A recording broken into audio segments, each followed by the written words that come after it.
Au dîner, ma mère m'a humiliée parce que je ne possédais pas un pantouse comme mon frère, ils ont tous ri jusqu'à ce que je révèle qu'ils me le louaient depuis des années, la table est devenue silencieuse, ma mère s'est figée et le sourire de mon frère a disparu instantanément.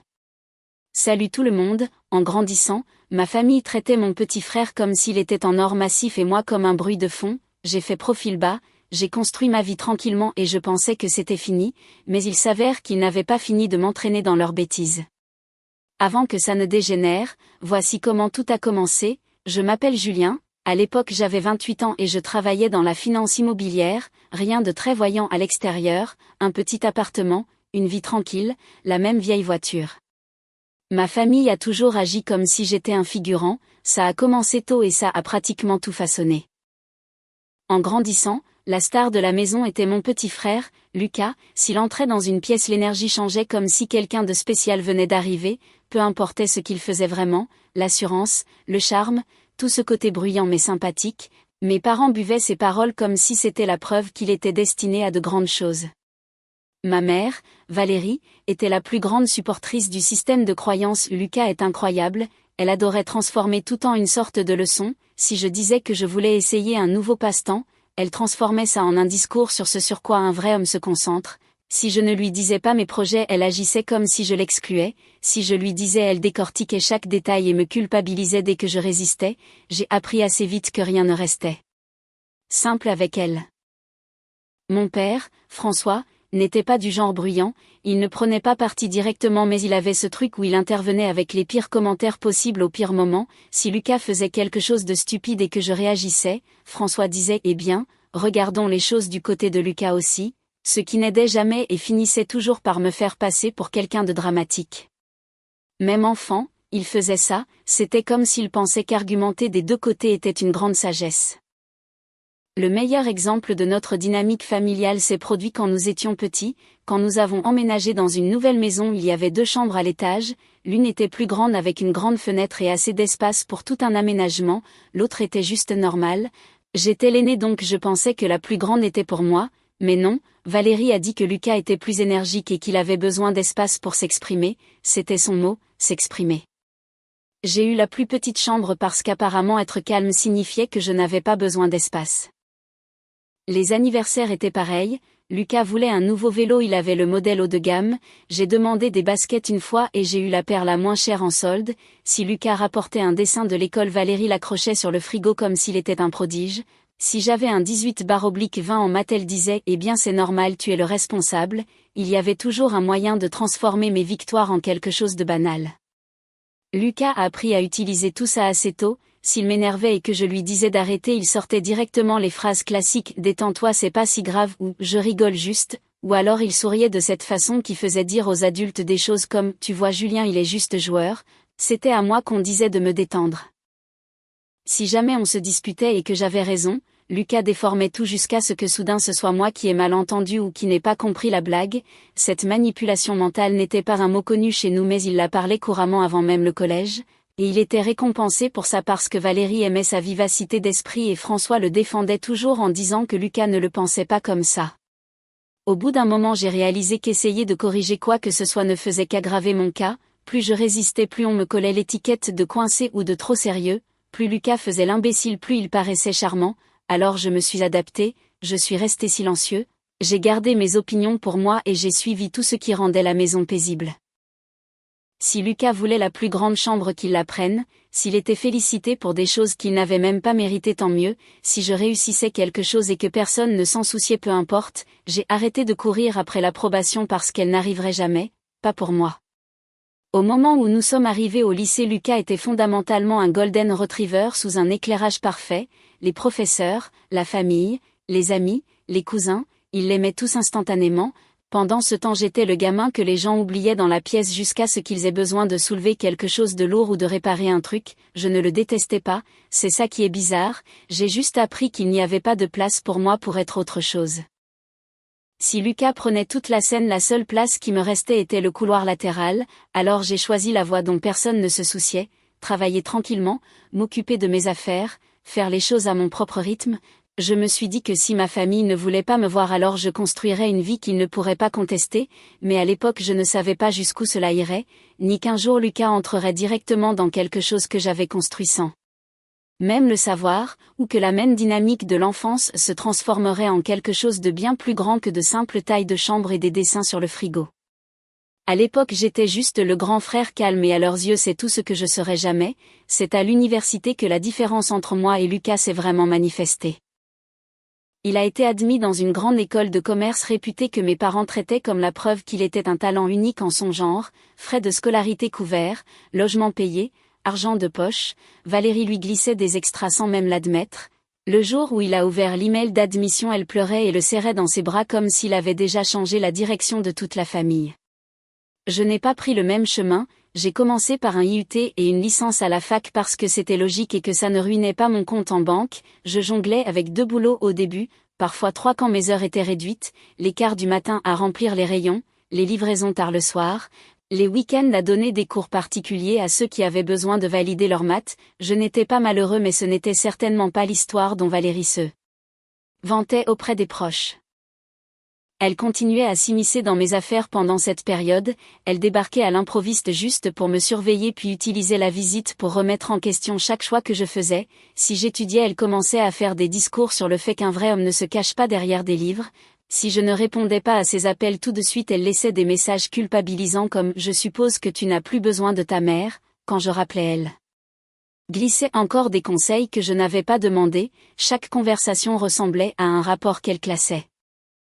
Pendant ce temps Lucas se la coulait douce dans son école comme si c'était une scène construite pour lui, rien de ce qu'il faisait n'était réellement impressionnant mais vous ne le sauriez pas à la façon dont il agissait, s'il allait à un événement de réseautage il rentrait à la maison en parlant comme s'il dirigeait une start-up, s'il validait un cours normal Valérie traitait ça comme un accomplissement qui méritait un post sur le groupe WhatsApp de la famille. Lucas prenait tout ça et en rajoutait, parlant grand de projets d'affaires qui n'allaient jamais nulle part, il disait des choses comme « Certaines personnes sont faites pour bâtir des empires » en parlant de lui-même bien sûr. Quand Lucas a obtenu son diplôme Valérie a prévu une célébration comme s'il était de la royauté, elle a loué une salle entière, engagé un photographe local, commandé des décorations aux couleurs de son école, le paquet complet, des gens de tous les coins de l'arbre généalogique sont venus. Lucas est entré avec ce sourire confiant qu'il savait que tout le monde aimait, puis ils l'ont surpris avec cette nouvelle voiture coûteuse, quelque chose de brillant qui est immédiatement devenu le centre de la soirée, chaque parent a pris une photo avec lui à côté comme s'il posait avec une célébrité. Ma remise de diplôme 1 an plus tard ne ressemblait en rien à ça, j'ai fini parmi les premiers de ma promo après avoir transféré dans une bonne université publique, et le dîner de famille pour moi était dans un restaurant ordinaire avec juste mes parents, Lucas et tante Denise. Valérie m'a tendu une carte avec un petit bon d'achat à l'intérieur et a dit qu'elle ne savait pas ce dont j'avais besoin. Lucas a plaisanté sur le fait que je pourrais enfin améliorer ma garde-robe et Valérie a ri comme s'il était hilarant, ce n'était pas méchant exprès mais ça a quand même fait le même effet. Tante Denise a tout empiré, c'est le genre de personne qui essaie de vous soutirer des informations comme si c'était son passe-temps, elle s'est assise à côté de moi et a immédiatement demandé « Alors Julien tu as quelqu'un de spécial, assez fort pour que les tables voisines entendent ?» Puis elle a enchaîné avec « Combien tu gagnes maintenant ?» comme si elle avait le droit de savoir. J'ai répondu brièvement et poliment mais elle a continué à insister disant qu'elle demandait parce qu'elle s'intéressait. Plus tard j'ai appris par un cousin qu'elle avait tout répété à la moitié de la famille en ajoutant ses propres commentaires comme « Julien semble ne pas avoir confiance en lui » ou « Il n'avance pas aussi vite que Lucas », elle a fait semblant d'être choquée quand je l'ai confrontée disant que j'étais trop sensible. C'est devenu le thème de tout, chaque fois que je ripostais ou corrigeais quelque chose même gentiment toute la famille revenait à la même ligne « Julien ne sois pas jaloux », il le disait automatiquement comme si la seule raison possible de ma frustration était l'envie, peu importe les années de différence, le traitement inégal ou le fait que je travaillais plus dur que quiconque ne le réalisait, si Lucas exagérait quelque chose sur son avenir ils appelaient ça de l'ambition, si je soulignais quelque chose de réel j'essayais de voler la vedette. Au bout d'un moment j'ai arrêté de me justifier, chaque fois que je parlais ça se transformait en sermon de Valérie ou en discours de François sur considérons les deux côtés, Lucas avait ce petit sourire en coin et disait qu'il ne pensait pas à mal, comme toujours c'était plus facile de rester silencieux et de me concentrer sur ce que je construisais pour moi-même. À la fin de nos études, Lucas ressemblait à l'étoile montante de la famille, je ressemblais au grand frère fiable qui finirait par se débrouiller et personne n'avait la moindre idée à quel point ils avaient tort. Après la fac, j'ai pris le premier emploi qui avait du sens, un poste junior dans une petite société d'investissement. Le salaire dépassait à peine ce que je gagnais en cumulant mes petits boulots d'étudiant, mais je m'en fichais, l'entreprise était assez petite pour que je puisse apprendre vite. J'assistais à des réunions où je n'aurais pas dû être, je posais des questions, je gérais de vrais projets, c'était stressant, désordonné et exactement ce dont j'avais besoin. Je vivais dans un studio bon marché qui contenait à peine un lit et un bureau, pas d'ascenseur, des murs fins, une cuisine de la taille d'un placard, ma voiture était la même vieille Peugeot du lycée, la clim marchait quand elle en avait envie, je ne sortais pas beaucoup, je n'achetais pas de nouveaux vêtements, je ne faisais pas semblant de suivre la mode, je travaillais, j'étudiais et j'épargnais. Ma routine était simple, travailler le jour, étudier la nuit, je bûchais pour mes certifications professionnelles financières, passant mes nuits enterrées dans des manuels et des tests pratiques, ce n'était pas glamour mais ça me faisait avancer. Valérie ne voyait pas les choses de cette façon, chaque appel se transformait en discours. Lucas vit comme un homme, pourquoi pas toi? Tu gâches ta vingtaine à te cacher derrière le travail, tu dois prendre des risques si tu veux avancer. Elle recyclait les mêmes phrases si souvent qu'elle semblait répéter. Si je lui disais que je ne pouvais pas me permettre des week-ends ou des fêtes, elle soupirait comme si je la décevais. Puis elle changeait de sujet. Est-ce que je voyais quelqu'un? Est-ce que je faisais du réseautage? Est-ce que je créais des liens? Chaque question portait un jugement comme si elle avait déjà décidé des réponses. Lucas pendant ce temps avait l'air de prospérer, il a emménagé dans un bel appartement bien qu'il ne travaille à temps plein nulle part, son argent venait d'amis, de petites amies et de projets qui n'existaient que sur les réseaux sociaux. Il se présentait au dîner de famille habillé comme un ambassadeur de marque parlant d'entreprises commerciales qui n'allaient jamais nulle part. Valérie buvait tout, Lucas a juste cette étincelle, disait-elle, il sait comment se mettre en avant. Ensuite il y avait Théo, l'un des amis les plus proches de Lucas, le genre qui faisait comme chez lui n'importe où, il se présentait au dîner de famille plus souvent que certains parents, riant fort, flattant Valérie et faisant paraître Lucas encore meilleur, il glissait toujours une blague à mes dépens. « Julien, tu conduis toujours cette vieillerie ? Mec, tu travailles trop, quand est-ce que tu vas commencer à vivre ?» Il riait, Valérie souriait et François restait silencieux comme toujours, aucun d'eux ne voyait ce que je faisais réellement. Après quelques années, j'ai changé d'entreprise 2 fois, chaque changement apportant un meilleur salaire et plus de responsabilités. J'ai plongé plus profondément dans la finance immobilière, apprenant comment les transactions étaient structurées et où l'argent réel circulait. J'aimais le défi des chiffres qui construisaient quelque chose de tangible, des propriétés, des portefeuilles, des avenirs. À 24 ans, je respirais enfin, pas riche mais à l'aise, je vivais toujours modestement, même voiture, même appartement, mais mon épargne s'accumulait, chaque euro supplémentaire allait dans des investissements, je ne cherchais pas le clinquant, je construisais une fondation.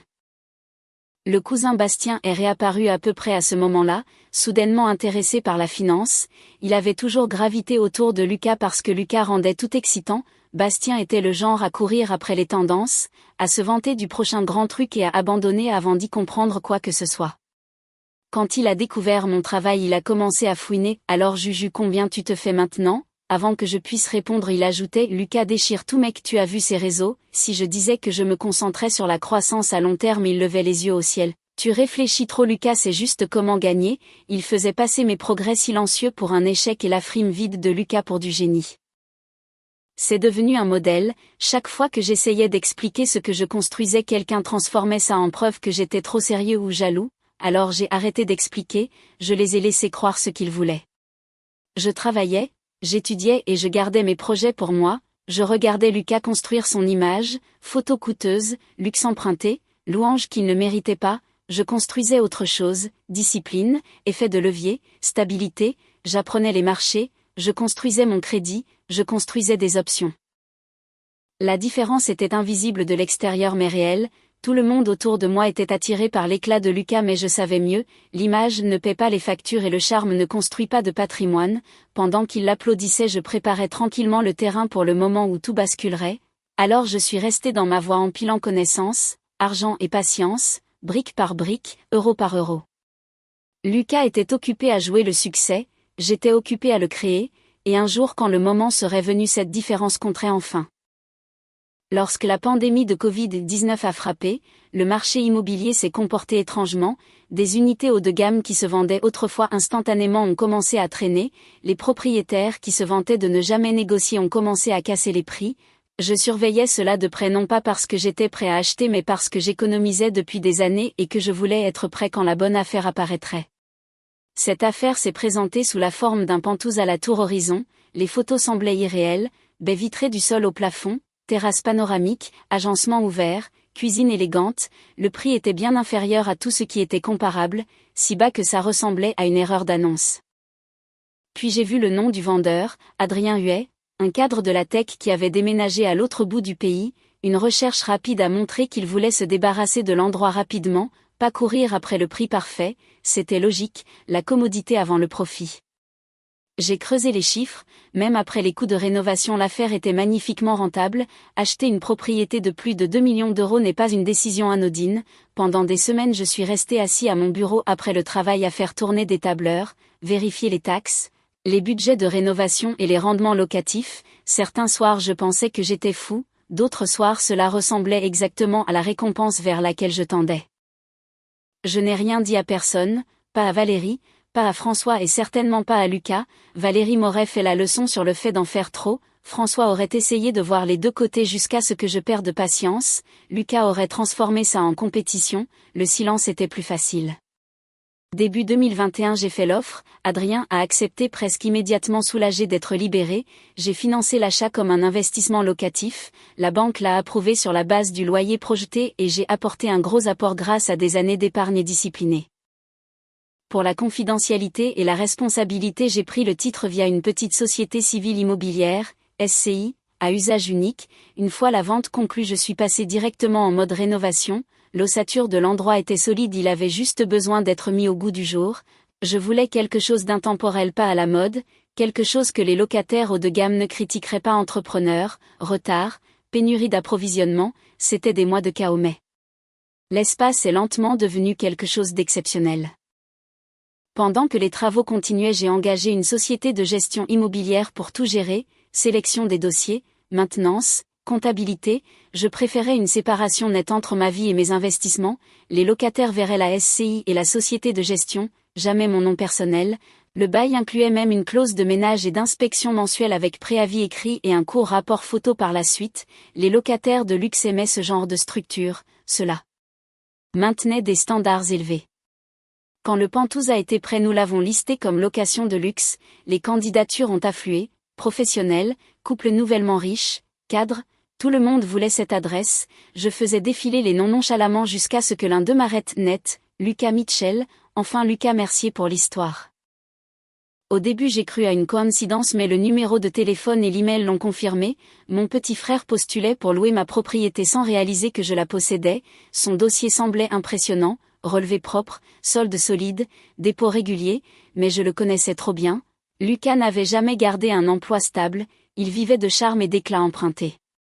Un peu de recherche a expliqué le mystère, sa nouvelle petite amie Vanessa venait d'une famille riche et avait un emploi bien rémunéré, le revenu sur les relevés était son argent, des virements déguisés en gains, la présence en ligne de Vanessa criait le statut, restaurant de créateur, selfies impeccables, hashtag de luxe, elle aimait un homme qui pouvait correspondre à son image ou au moins faire semblant. Le penthouse de la tour Horizon correspondait parfaitement à son histoire, je pouvais presque l'entendre dire à Lucas « Tu mérites un endroit qui reflète qui tu es » et lui bien sûr la croyait. Pendant une journée j'ai débattu de rejeter la candidature, ça aurait été facile, aucune explication nécessaire, mais la situation était trop surréaliste pour s'en éloigner.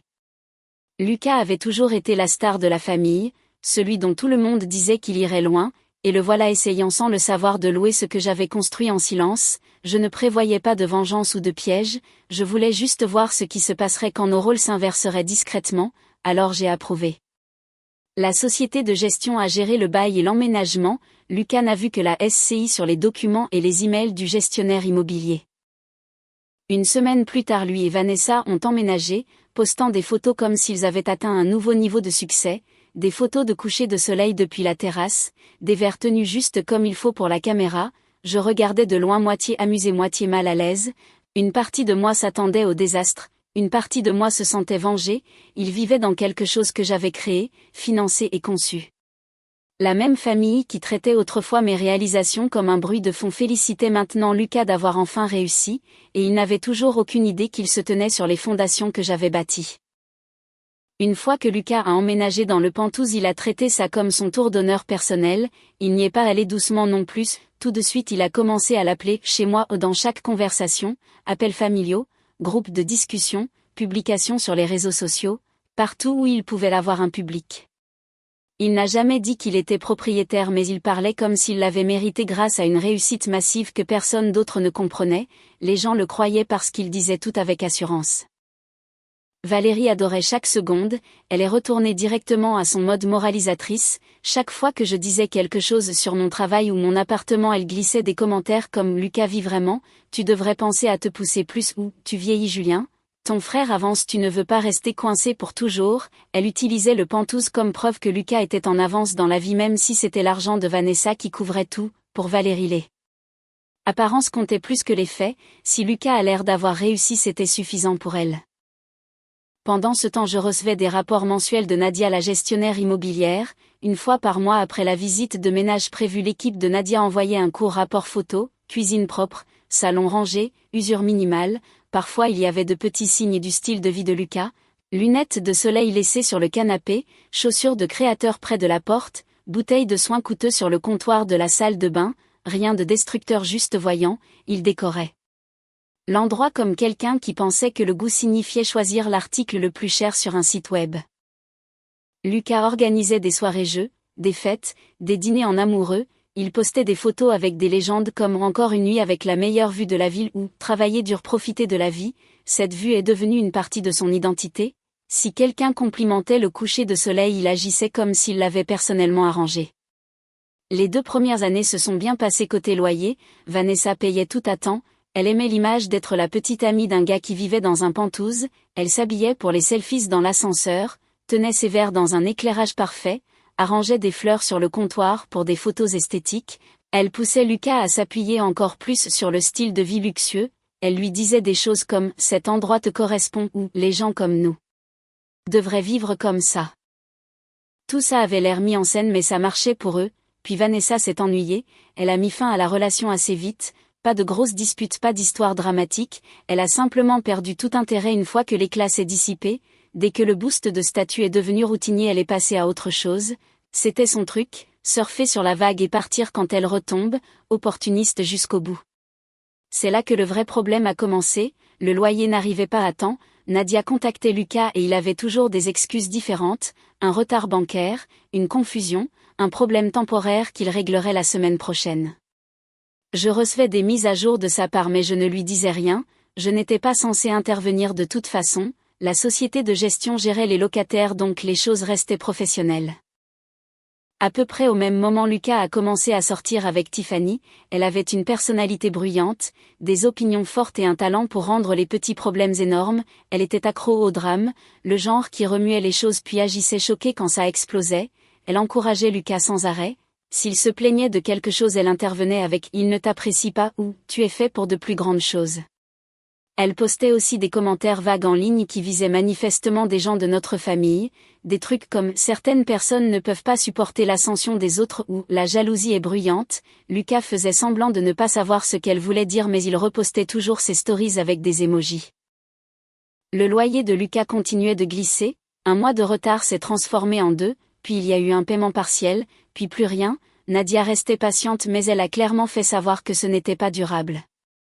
Malgré cela Lucas parlait comme s'il prospérait, il a même commencé à donner des conseils immobiliers à la famille, lors de dîners ou de réunions il disait des trucs comme « l'immobilier c'est une question de timing, tu dois savoir quand sauter le pas » ou « louer dans certains quartiers est plus intelligent que d'acheter ».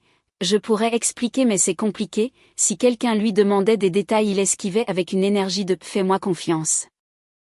Valérie avalait chaque mot, François hochait la tête et jouait la neutralité, même quand je le prenais à part plus tard pour dire que Lucas ne savait pas de quoi il parlait François répondait avec ses lignes habituelles et bien peut-être qu'il a raison ou nous ne devrions pas le rejeter.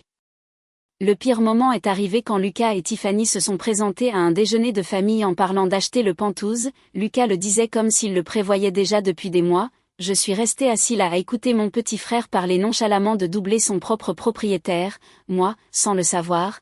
Tiffany hochait la tête comme si elle avait déjà choisi les couleurs de peinture, Valérie était ravie agissant comme si Lucas devenait un expert immobilier. À l'approche de la semaine de mon anniversaire, je pouvais sentir quelque chose se construire, la façon dont la famille parlait, la façon dont Lucas agissait, la façon dont Valérie nous comparait, tout cela donnait l'impression que j'étais coincé dans la même dynamique d'enfance à nouveau, seulement cette fois je n'étais plus un enfant et je n'allais pas rester silencieux. Mes parents ont choisi le restaurant pour mon anniversaire, un endroit haut de gamme qu'ils voulaient essayer depuis un moment, nappe blanche, musique de fond calme, serveur qui glisse au lieu de marcher, le genre d'endroit où tout le monde s'assoit un peu plus droit. Je suis arrivé à l'heure, Valérie et François étaient déjà assis, Valérie avait l'air excitée d'une manière qu'elle réservait habituellement à Lucas, François m'a fait un signe de tête qui ressemblait à un espace réservé pour une vraie salutation. Lucas est arrivé 20 minutes en retard comme prévu, il est entré comme s'il possédait le bâtiment, Tiffany traînait derrière lui souriant de cette façon qu'elle avait toujours quand elle savait que l'attention était sur eux. Lucas ne s'est même pas excusé pour son retard, il s'est juste glissé sur sa chaise, a frappé ses mains une fois et a dit « Mec, désolé, la circulation près de chez moi était folle, chez moi », il l'a dit fort comme s'il voulait que toute la table entende. Valérie s'est illuminée immédiatement. Ta vue sur la ville doit être magnifique ce soir, a-t-elle dit. Je parie que tout le monde aimerait vivre comme toi, Lucas. Puis elle m'a jeté ce regard qu'elle faisait toujours, rapide, tranchant, critique. Je n'avais même pas encore commandé d'eau, Lucas s'est lancé directement dans une histoire sur l'organisation d'une grande soirée jeu la veille au soir. Selon lui, tout le monde là-bas était émerveillé par le Pantouz et n'arrêtait pas de lui dire qu'il avait une énergie de futur PDG.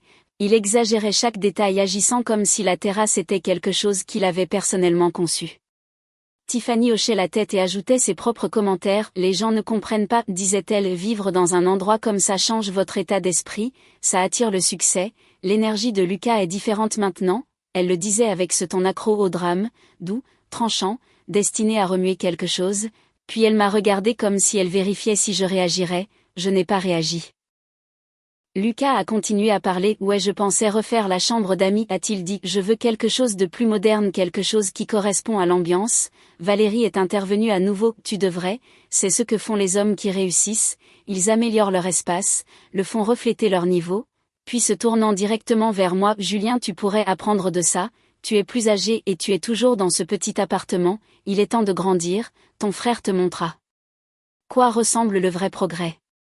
Elle l'a dit brutalement sans même le cacher, ce n'était pas un lapsus, c'était un coup destiné à porter. François est resté silencieux, ce qui honnêtement a rendu les choses pires. Tiffany souriait comme si elle appréciait la tension, Lucas s'est penché en arrière sur sa chaise fier de toute la scène. J'ai pris une gorgée d'eau pour me stabiliser, je n'étais pas en colère, je n'étais pas embarrassée, j'avais juste fini. Lucas est passé à parler de la façon dont lui et Tiffany pourraient bientôt améliorer certaines choses. Le propriétaire ne s'occupe même pas de l'endroit, a-t-il dit en agitant la main. C'est juste un investisseur, je suis sûr qu'il ne fait même pas attention à quoi que ce soit. J'ai posé mon verre, je l'ai vu, j'ai dit.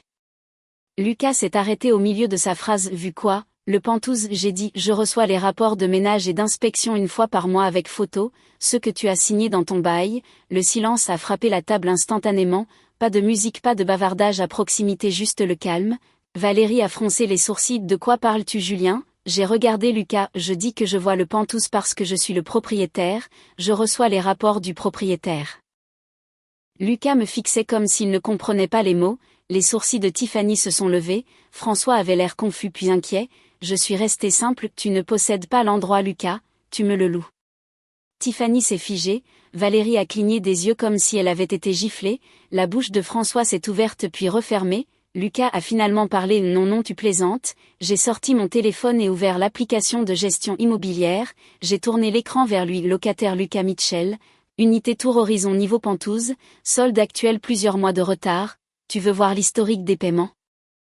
Lucas a fixé l'écran, son visage est devenu pâle instantanément, Valérie s'est penchée, la voix tranchante. Julien, pourquoi cacherais-tu une chose pareille?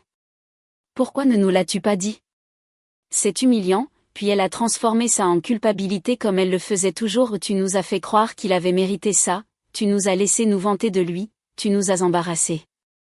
François est intervenu avec sa logique habituelle au mauvais moment. Peut-être que Lucas pensait qu'il rattraperait les paiements, peut-être qu'il ne voulait inquiéter personne. Lucas a secoué la tête.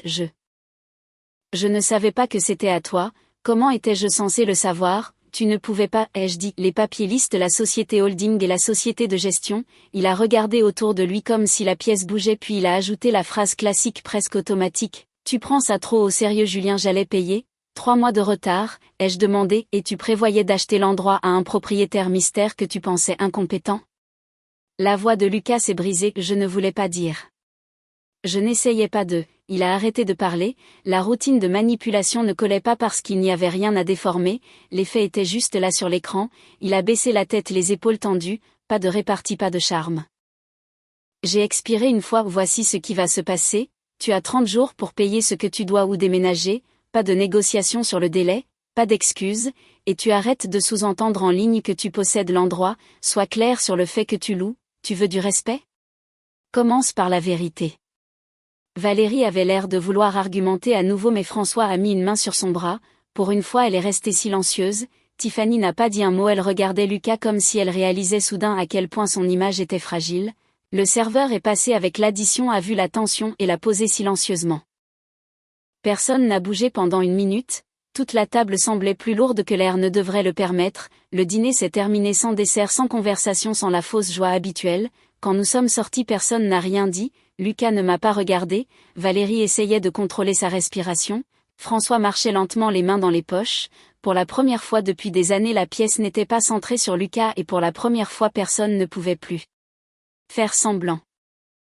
La semaine après le dîner on aurait dit que la maison était divisée en systèmes météo séparés, Valérie appelait sans arrêt, chaque appel venait avec un coup de culpabilité suivi d'un sermon, Julien tu as humilié ton frère, tu nous as caché ça exprès, tu dois être le plus mature. Elle continuait à s'immiscer dans mes décisions comme si elle avait l'autorité d'auditer toute ma vie d'adulte, si je ne répondais pas elle laissait de longs messages vocaux sur la façon dont j'avais brisé l'atmosphère familiale. François restait plus silencieux mais il n'aidait pas beaucoup, il glissait les lignes habituelles de l'avocat du diable lors des quelques appels que nous avions, peut-être que Lucas ne voulait pas vous inquiéter, peut-être qu'il pensait rembourser une fois les choses stabilisées, ça n'avait aucun sens mais il le disait calmement comme s'il essayait d'adoucir le tout. Lucas envoyait des paragraphes de texto qui basculaient d'un côté à l'autre, un message était une excuse pour avoir menti et pris du retard, le suivant disait des choses comme « tu m'as fait passer pour un idiot » ou « tu n'avais pas besoin de m'exposer comme ça », c'était de la manipulation classique, assumer à moitié, rejeter la faute à moitié. Tante Denise a appelé prétendant vouloir prendre de mes nouvelles mais a immédiatement demandé « alors qu'est-ce qui s'est vraiment passé au dîner ?» Elle a insisté pour avoir des détails puis a répandu une version exagérée au reste de la famille avant même que je raccroche. J'ai appris par un cousin 1 heure plus tard qu'elle avait déjà dit à tout le monde qu'il y avait eu une scène.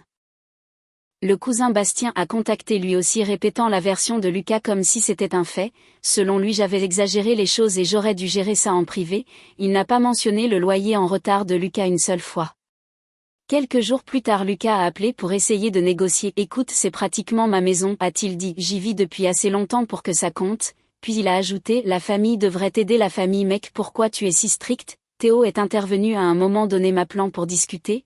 Il a dépassé les bornes comme il le faisait toujours, tu as l'air froid Juju ton frère a besoin de soutien, il parlait comme s'il avait une place à la table même s'il n'avait pratiquement rien apporté d'utile dans toute sa vie. Tiffany alimentait tout disant à Lucas que tout le monde était jaloux de lui et visait son ascension, elle faisait des commentaires passifs en ligne qui étaient clairement à mon sujet comme « les gens détestent voir les autres s'élever », Lucas a reposté l'un d'eux avant de se raviser et de le supprimer. Rien de tout cela n'a rien changé, je suis restée ferme, les dîners de famille sont devenus tendus, certains parents ont pris le parti de Lucas à cause de ce qu'ils avaient entendu en premier, d'autres sont restés silencieux parce qu'ils ne voulaient pas s'impliquer, les conversations étaient tranchantes. Valérie a essayé de livrer plus de ses discours moraux, tu devrais guider ton frère pas l'enfoncer ce n'est pas ce que font les hommes qui réussissent, elle visait chaque phrase vers moi, cette fois j'ai finalement coupé court, pas fort pas agressif juste clair. Maman ce n'est pas négociable arrête d'essayer de dire que c'est de ma faute, elle n'a pas aimé entendre ça mais elle a reculé pour le moment. Est-ce que je me sentais coupable? Oui un peu, pas pour avoir exposé la vérité mais parce que peu importe comment vous le voyez regarder son frère s'effondrer n'est pas amusant, pourtant je ne pliais pas, quelqu'un devait mettre fin au schéma.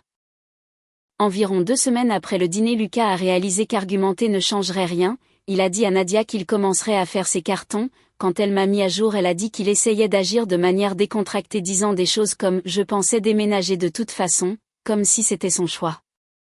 Tiffany a disparu du tableau à mi-chemin du processus de déménagement. Elle a fait le coup classique de l'accro au drame, rester pendant la partie bruyante, disparaître quand la poussière retombe. Nadia a rapporté que l'unité avait été laissée en bon état, pas parfait mais pas saccagé. Lucas a déposé les clés par son intermédiaire, pas par moi. Une fois qu'il a déménagé à temps et laissé l'unité en bon état, j'ai effacé la dette de loyer, c'était mon choix, pas une concession. Lucas a quand même insisté sur le fait qu'il me rembourserait un jour, je n'ai pas discuté, s'il le faisait tant mieux, s'il ne le faisait pas le chapitre était clos de toute façon. Lucas a emménagé dans un appartement plus petit qu'il pouvait réellement se permettre, ce n'était pas chic mais c'était le sien. Pendant un moment il est resté silencieux en ligne, pas de photos, pas de vantardise, pas de posts sur les vues ou les routines du dimanche matin. Je pense que l'embarras a frappé fort mais d'une manière qui l'a forcé à se réinitialiser. Il a trouvé un vrai travail faisant du marketing de base, ce n'était pas impressionnant en surface mais c'était stable, il a commencé à s'y présenter régulièrement, quelque chose qu'il n'avait fait avec aucune responsabilité auparavant. Avec le temps il a arrêté de jouer le succès et a commencé à le construire. Nous avons eu quelques discussions franches entre frères, pas de discours émotionnels, juste des conversations simples et directes où nous avons dit la vérité sans esquiver. C'est comme ça que les choses ont commencé à s'arranger d'elles-mêmes, lentement, tranquillement, honnêtement. Valérie a glissé dans les comparaisons quelquefois, généralement lors d'appels téléphoniques. Lucas trouve sa voix, tu sais peut-être que tu pourrais le guider à nouveau. J'ai coupé court respectueusement à chaque fois, elle a fini par apprendre à ne pas appuyer sur ce bouton. François a changé aussi, il a commencé à me poser de vraies questions sur mon travail et mes investissements. Quand il a réalisé que j'avais acheté et géré le Penthouse moi-même, il m'a traité différemment, plus de respect, moins de commentaires. 6 mois après que tout soit arrivé, Lucas était visiblement plus terre à accent grave terre, il avait l'air moins tendu, parlait moins d'images et n'avait pas besoin de l'argent de quelqu'un d'autre pour se sentir précieux. Il n'était pas parfait mais il était vrai pour la première fois depuis des années. Le reste de la famille s'est amélioré aussi, les réunions ressemblaient moins à un spectacle sous les projecteurs de Lucas et plus à quelque chose d'égal, personne ne me parlait avec condescendance, personne ne nous comparait à voix haute, les choses semblaient équilibrées d'une manière que je n'avais jamais vue en grandissant. J'ai vendu le Penthouse pour un bon profit et j'ai réinvesti dans un projet plus grand, j'ai finalement amélioré ma propre vie un peu, j'ai pris un appartement plus sympa, une meilleure voiture et j'ai vraiment pris le temps de profiter des choses que j'avais gagnées. Je n'ai jamais vu tout cela comme une vengeance, il ne s'agissait pas de faire payer Lucas, il s'agissait de faire atterrir la vérité là où elle devait être. Parfois une famille ne change pas tant que le mensonge ne s'effondre pas, et une fois que le nôtre l'a fait, tout est devenu plus clair. Si vous avez aimé cette vidéo, s'il vous plaît appuyez sur ce bouton s'abonner, cela aide vraiment la chaîne et nous aide à vous apporter plus et de meilleures histoires, merci.